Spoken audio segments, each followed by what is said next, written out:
Hey, Erzgat here, and it's time to talk about Sentence to be a Hero, or the false king that is a GIGACHAD. Norgalle kinda stole the show for me with this episode. He was awesome from the speeches through the fighting, how much he was pushing himself, and I do hope we get to see him again, considering how the episode ended here. Also, I liked the dynamics between Teorita and the Xylo, and Tatsuya is really becoming more and more interesting. I want to find out a lot more about him. Just he hasn't said a word properly or had a conversation, but he's getting even more interesting, and we get some bits of information with the power systems here, and Kivia is having some nice development. So let's get into the episode and talk about it. Now, picks up from last week. We have the miners trying to survive there versus the monsters. The heroes, Silos group showing up, deciding to go after them, and we get to see Tatsuya more and more berserker going wild versus the monsters. They're able, or at least for now, to save the miners here, and we see Norgalle talking a bit about the seals, the power system in the world. It's kind of based on luminescence, and it's kind of hard underground because they don't get enough power from the sun, and objects have limited energy, so or light, or however you want to call it, luminescence here. And even internally, Xylo has a lot of it, but he's also gonna run out at some point. They have that badge insignia where you see when he's gonna run out of it. So this makes it even more systems, kind of like solar-based power system here, technology based on Norgalle being this talented at it and so knowledgeable. And not just to this, Norgalle, what he did this episode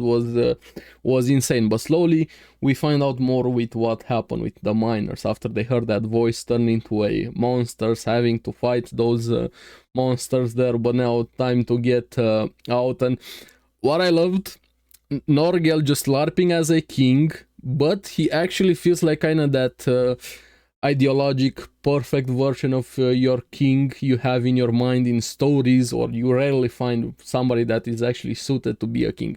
He says the right things, does the right thing, care about the people and so much, and even Xylo plays into it, and I really like that quite a lot there. And we see it throughout the episode. He even starts affecting the miners here. And when the monsters attack again, I like how he made up the order who's gonna die first. If they're not gonna make it out, Xylo's gonna be the first one to die, then Norgalle, and after that Tatsuya making up their order here. Teorita pouting while they were fighting because she was still on the outside, left behind, not being able to help here. And what I liked was that small comment Kivia made to that asshole priest. She kind of paraphrasing a bit, having faith that demon lord is going to die. And slowly you see it from the beginning of the series, their first interactions, Kivia and Xylo, how much she dismissed him at first when they first met. The second episode, and right now after this one even more, she starts seeing things a bit differently. I'm not saying she suddenly likes him or has a different opinion of him, but she's kind of opening her mind a bit more. Hey, maybe there's something more to this guy and not just the reputation and what I know of it. So I'm liking that. Small moments add up quite a lot from Kivia here. And while they're fighting the monsters, they manage to survive this wave. Like how Xylo went in for a inspirational speech there, but yeah, just get up and fight bluntly there. But after that, Norgalle shows up and shows it how it's done. He's actually able to inspire them, gives a proper speech like a king here. Now liking him quite a lot. And the miners also start opening up their minds to heroes, not dismissing them instantly.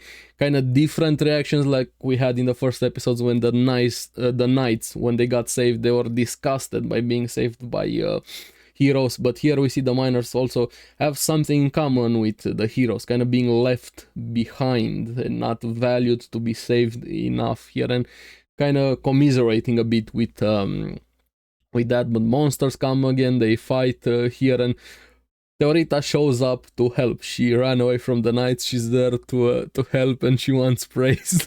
And of course Xylo doesn't want to praise her. And he's blunt to say, I don't have plans to use you. And I like how she finally directly asked, so what exactly do you wish of me?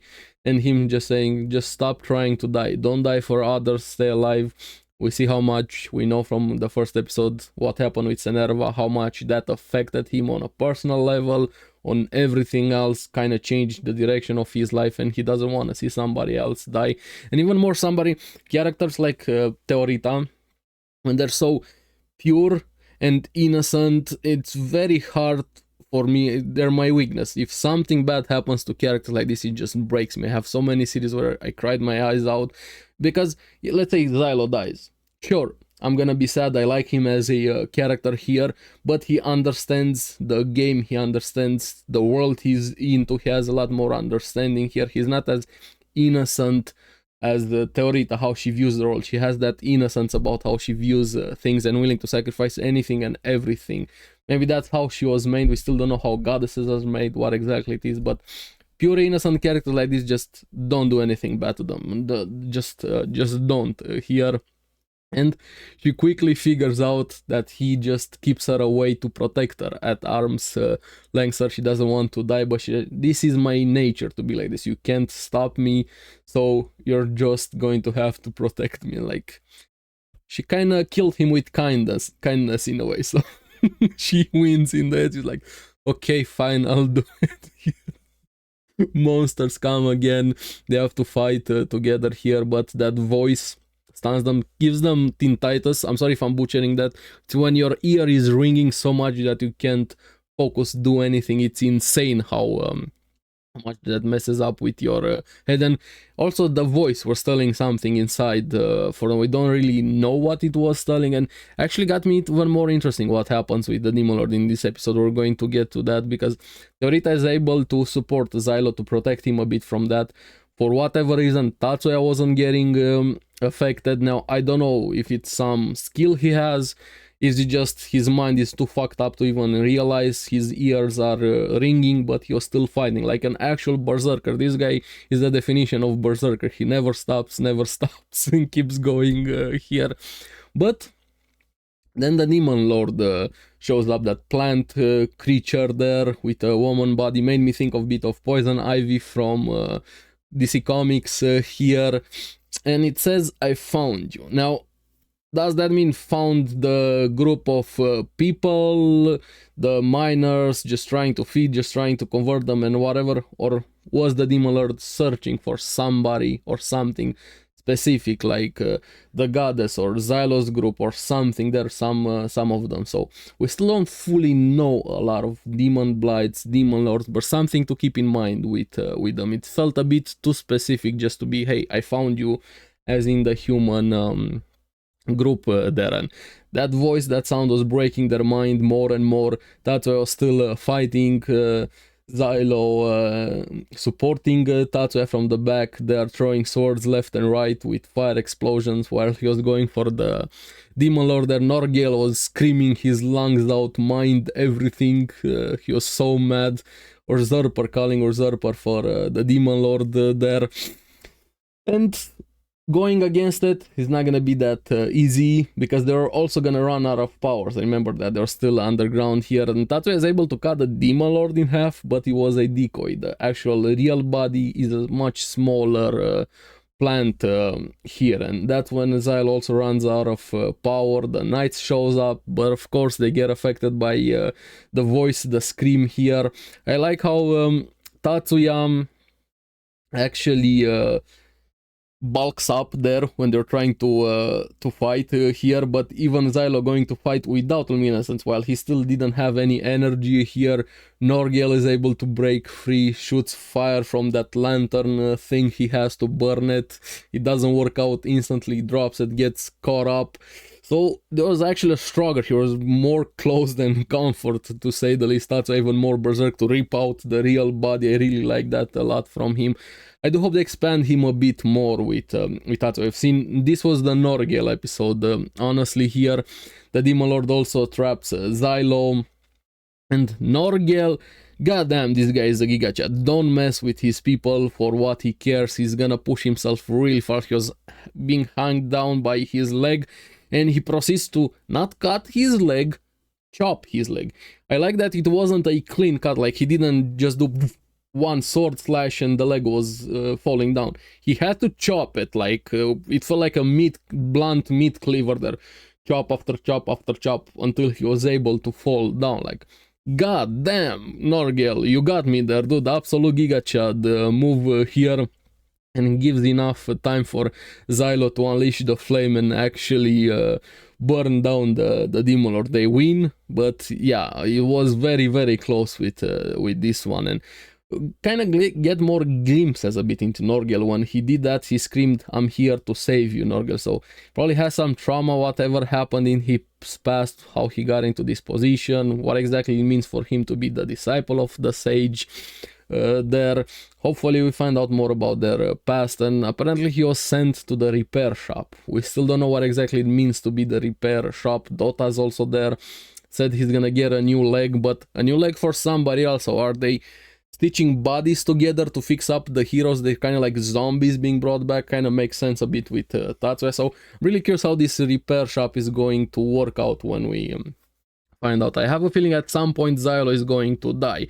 This has to happen. It's been set up quite a lot. I'm curious how that is going to affect him from what we've seen now and what we know with the resurrections here. How is Theorita going to react to something like that? Is something gonna happen with their pact if he dies? So I have so many questions. We're just at the start of the series, but I'm really into it quite a lot here. But they're able to win in the end, saving the miners, the villagers there, going back with them home. The foreman was the father of the girl that we saw last episode here. Thanks them, and the kid gives some flowers to Xylo, and Theorita needs to be protected so much. Steps in, she says, "Oh, the flowers are for me." She wants the praise, but Xylo starts teasing her, calling her a kid. The pouted faces were really cute, and he accepts the flower but says they're not for him and actually gives them to Theorita, but still teases her a bit. That was fun between them. But like I said, Kivia was also very interesting this episode, because that priest dude, being the asshole guy, wanted to discipline them, do something to the heroes. They broke so many rules. Dude, shut the fuck up. I hate characters, I hate people like that so much. They're so annoying, but in a good way. They have a purpose here, don't get me wrong, but I just want to punch him so much, character like that. And Kiva's steps in and says, no, leave them alone. Even if they're criminals, they're heroes, they still saved lives. Let them get praise for that, and just calls him out on his bullshit. Much better than someone that just carries that symbol of the temple and doesn't do any fighting. And he didn't have any rhetoric to that, and storms off upset. But yeah, really good episode. Norgalle stole the show in this time, liking the character dynamics, growing a bit more, the power system that we have here. Kivia opening up her mind a bit with what has been happening. Theorita and Xylo, the dynamic is getting even more interesting. So yeah, I'm liking it quite a lot. I'm really curious where it's going to go. It definitely passed the 3 episodes rule. Even if the episode 1 started with a bang like a movie here, it still keeps going for me. I'm fine if we don't get the insane quality animation in every single episode, every single action scene, as long as it doesn't crash and burn and it turns into One Punch Man Season 3. I don't need every episode to be a movie quality episode.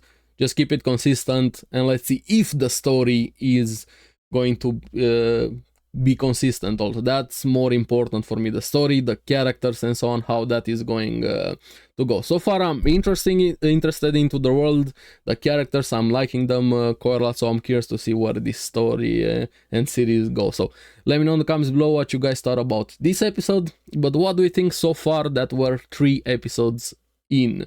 Well, more than 3 episodes considering the first one had 1 hour, but you get what I'm trying to say here. Let me know what you think about the series so far, especially if you're anime only, but if you've read the source material, what do you think about the adaptation so far, and please don't go into spoilers. So as always, thank you very much for watching. Remember to like and subscribe, helps me quite a lot, and you guys get the latest videos on the series that I follow. So keep enjoying Sentence to be a Hero. I'm gonna see you again on the next one.